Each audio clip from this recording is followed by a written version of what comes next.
لیکن جو عام یواؤں میں جو ذہن و دماغ پہ ہے وہ دراصل جاننا چاہتے ہیں. کئی لوگوں سے میں بھی جاننے کی کوشش کی تو وہ بہت جان نہیں پاتے ہیں. تو محرم کو سیدھے سیدھے وہ جوڑ دیتے ہیں 10ویں تاریخ کو حضرت حسین رضی اللہ تعالیٰ عنہ کے شہادت سے. تو سب سے پہلے تو اب میں یہ بھی آپ سے جاننا چاہوں گا کہ شہادت کا واقعہ اگر بتا پائیں ہمارے درشکوں کو. تو دیکھیے بہت مختصر لفظوں میں تو ہم یوں نہیں بتا سکتے ہیں، لیکن ایک تھوڑا سا 1 منٹ کے میں بتاؤں گا آپ کو کہ ہوا کیوں تھا. اصل کیا ہے کہ اسلام کی ترقیات جو ہونے لگی تھی حضرت ابوبکر صدیق، عمر فاروق وغیرہ کے زمانے میں، تو اس زمانے کی یہود تو شروع سے اسلام کے خلاف لگے ہوئے تھے اور آج تک وہ لگے ہوئے. ان کی سازشیں عجیب و غریب ہیں. تو یہود کی سازش سے حضرت عمر فاروق کی شہادت کا واقعہ پیش آیا، اور یہودی کے سازش سے حضرت عثمان غنی رضی اللہ تعالیٰ عنہ کی شہادت کا واقعہ پیش آیا.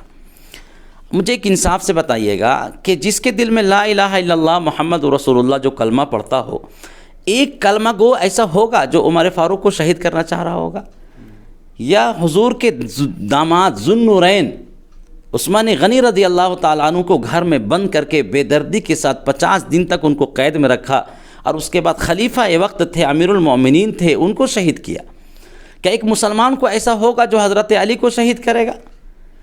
کوئی مسلمان ایسا تھا جو حضرت حسین کو، حسن کو زہر دے گا؟ یہ غور کرنے کی چیز یہ ہے کہ سلسلہ وار اسلام کے سپوت اور اسلام کے جو کمانڈر ہیں اور اسلام کے جو رہنما ہیں ان کو ایک طرف سے شہید کیا جا رہا ہے. اس کے تاریخ کے پیچھے ایک بہت بڑی سازش تھی، وہ یہودیوں کی سازش تھی. وہ یہود نام تھا عبداللہ ابن سبا. عبداللہ ابن سبا حضرت عثمان غنی رضی اللہ تعالیٰ عنہ کے زمانے میں مسلمان ہوا ظاہری طور پہ. حضرت مدینہ منورہ میں آیا اور آنے کے بعد اس کے نظریات لوگوں میں پھیلانا شروع کیا. تو عثمان غنی رضی اللہ تعالیٰ عنہ نے فرمایا کہ نہیں، یہ آدمی اچھا نہیں معلوم ہو رہا. اس کو بلایا، کہا تم کون ہو؟ کہا کہ میں عبداللہ ابن سبا ہوں. یہودی تھا لیکن اسلام سے میں خوش ہو کر مسلمان ہوا. کہ نہیں آدمی تم نظر اچھے نہیں لگ رہے ہو. یہاں سے بھگا دیا. وہ چلا گیا بصرہ. جو نئے نئے مسلمان لوگ ہوئے تھے، ابھی نئے نئے مکمل طور پہ جانتے نہیں تھے، ان کے پاس جا کے یہ کہنے لگا کہ دیکھو عجیب و غریب بات ہے کہ عیسیٰ علیہ السلام دوبارہ دنیا میں تشریف لائیں گے اور آخری نبی، سب سے افضل نبی وہ دنیا میں تشریف نہیں لائیں گے دوبارہ. لوگوں نے کہا ہاں بات تو صحیح ہے. پھر اس نے کہنا شروع کیا کہ ہر نبی کا ایک وصی ہوتا ہے جس کو وصیت کرتے ہیں. نبی علیہ الصلوۃ والسلام کے وصی حضرت علی تھے. ابوبکر صدیق نے نعوذ باللہ خلافت کو غصب کر لیا، عمر فاروق نے غصب کر لیا. اس طرح سے حضرت علی کے تئیں طرح طرح کے نظریات کو پھیلانا شروع کیا. یہاں تک کہ لوگوں میں کہا کہ حضرت کچھ لوگ ایسے بھی پیدا کر دیا اس نے جس نے کہا کہ حضرت علی خدا ہیں. ان لوگوں سے حضرت علی نے بلایا اور بلانے کے بعد کہا کہ تم ایسا عقیدہ کیوں رکھتے ہو، تم کو ہم زندہ جلائیں گے. چنانچہ حضرت علی نے زندہ جلوایا تو کہنے لگا وہ لوگ کہ اب تو اور یقین آ گیا کہ آپ ہی خدا ہیں، اس لیے کہ آگ کی سزا خدا ہی دیتا ہے. اس طرح کے گندے گندے نظریات بنانا شروع کیا. پھر بصرہ سے کوفہ میں گیا، کوفہ سے بصرہ میں آیا. اس طرح سے عثمان غنی شہید ہوئے، اور عثمان غنی کی شہادت کے بعد پھر حضرت علی رضی اللہ تعالیٰ عنہ جب خلیفہ بنے تو آپس میں حضرت معاویہ سے آپس میں لڑوایا ان لوگوں نے. صلح ہوتی تھی، ادھر سے پتھر پھینک دیتا تھا، ادھر سے پتھر پھینک دیتا تھا، صلح ہونے نہیں دیا. حضرت معاویہ حضرت علی رضی اللہ تعالیٰ عنہ آپس میں کچھ اختلافات ہوئے، وہ بھی ان لوگوں کی بنیاد پر. جب حضرت حسن نے صلح کروا دیا تو اس شخص ان لوگوں نے حضرت حسین کے کپڑے پھاڑے، نیزہ سے زخمی کیا. انہی لوگوں نے جو لوگ کہہ رہے تھے کہ آپ آگے چلیے آگے چلیے.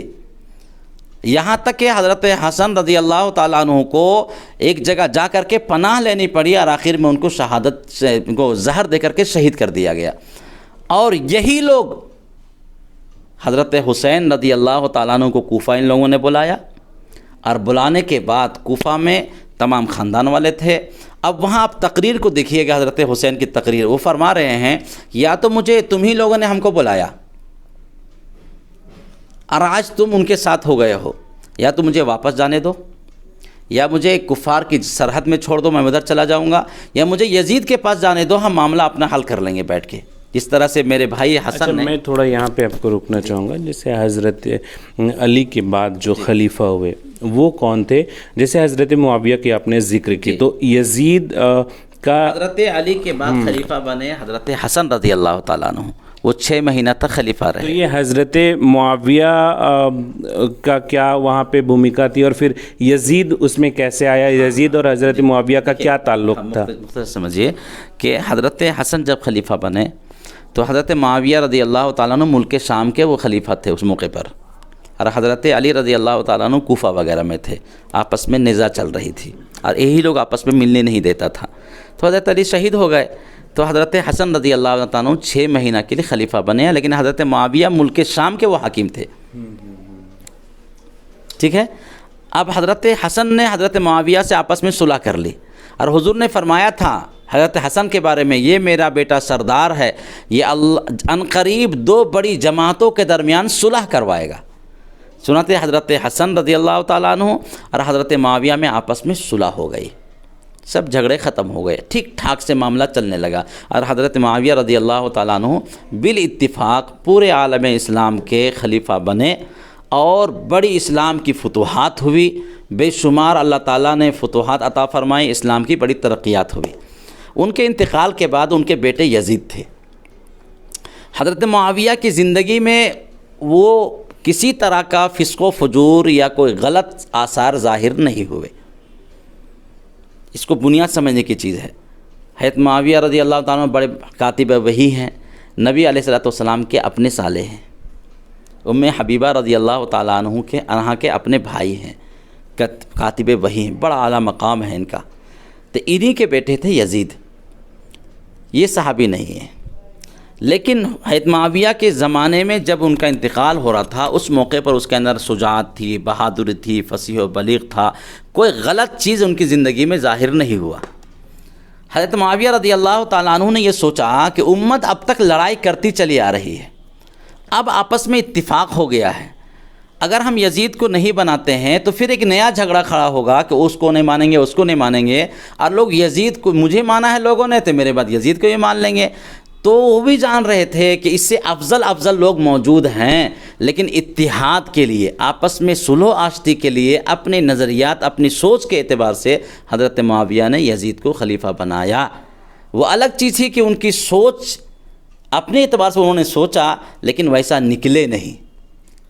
اور ان کے انتقال کے بعد حضرت حسین وہاں موجود تھے، حضرت حسین کو بنانا چاہیے تھا. ان کا مقابلے میں یزید کی کوئی حیثیت نہیں، کسی طرح کوئی حیثیت نہیں، لیکن اتحاد کے لیے حضرت معاویہ نے بنایا تھا، جو ان کی اپنی اجتہادی غلطی تھی. تو حضرت حسین رضی اللہ تعالیٰ عنہ کو جب معلوم ہوا کہ یزید کے اندر خرابیاں ہیں، کہ وہ نعوذ باللہ، وہ معلوم ہوا ان کے بارے میں کہ شراب بھی پیتا ہے، نماز بھی چھوڑتا ہے، تو ان کے دل میں قلق پیدا ہوئی کہ میرے نانا کا دین اتنی مشقتوں کے ساتھ پھیلا ہے، یزید کے ہاتھ میں چلا گیا تو ایسی صورت میں بڑا نقصان ہو جائے گا. ادھر عبداللہ ابن زبیر رضی اللہ تعالیٰ عنہ، انہوں نے بھی یزید کو نہیں مانا تھا. باقی صحابہ کرام خاموش تھے کہ اب لڑائی جھگڑا کرنے کی ضرورت نہیں ہے، لیکن حضرت حسین رضی اللہ تعالیٰ عنہ نے کہے کہ نہیں، ہم یزید کے پاس جائیں گے اور جا کر کے بیٹھ کے مسئلہ حل کریں گے اس کو.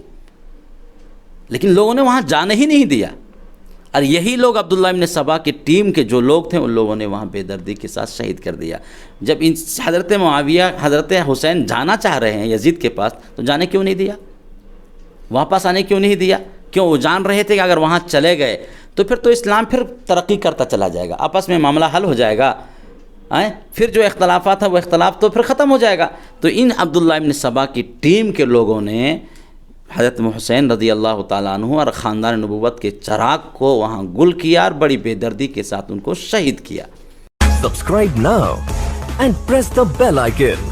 Never miss an update.